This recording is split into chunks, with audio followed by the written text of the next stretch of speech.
Guys দেখো মধু নিয়ে আইছি। তোমরা কি মধু খাইতে রাজি? মধু কেমন দেখি? কেউ কি মধু দেখছেন? আমি তো দুধ দেখি। সরি, দুধ দেখি, মধু তো দেখি না।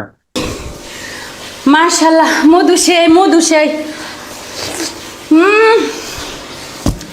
কি বলতেছিস বন্ধুরে তুই? এই মধু কেউ খায় না, কারণ কুত্তায় বারবার চাচ্ছে তো এই মধু খায় না।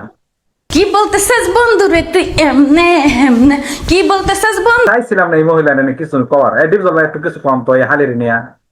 সেন্সারে কেটে দিবে তাড়াতাড়ি আমার কাজ করে খবরের কাগজে কাটিং টু ফিটিং করে আমাকে পাঠিয়ে দিন। ওই কি রে, ওই কি রে?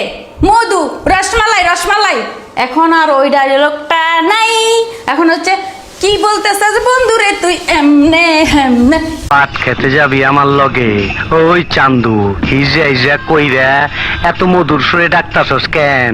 যাবি আমার লগে পাট খেতে? দৌড় মিয়া, পাট খাতে নিয়েন না। নিচতলা ভাড়া দিয়ে উপরতলা বড় করতে হবে। বুঝছেন জনগণ? তাহলে এই শালি কেমন? এখন হচ্ছে কি বলতেছিস বন্ধুরে তুই? এমনে এমনে শর্ত আর শক্ত না তুমি, খালি আর একটু পরে খুললা দিবা। তোদের জিন্দিগি, তোরা বেড়া মানুষ নামে কলঙ্ক। ওই তো তুমি কম বেড়ারে দেখছো, কুত্তায় চাটতে চাটতে চাটতে চাটতে এই পর্যন্ত নিয়ে আইছে। যখন দেখলা যে তোমার ভিডিওতে ভিউ আসে না, তখন শুরু করলাম দুধু দুধু দুধু। চলেন ডিপজল ভাই কটা ভিডিও দেখে আই। গাইজ দেখো মধু নিয়ে আইছি।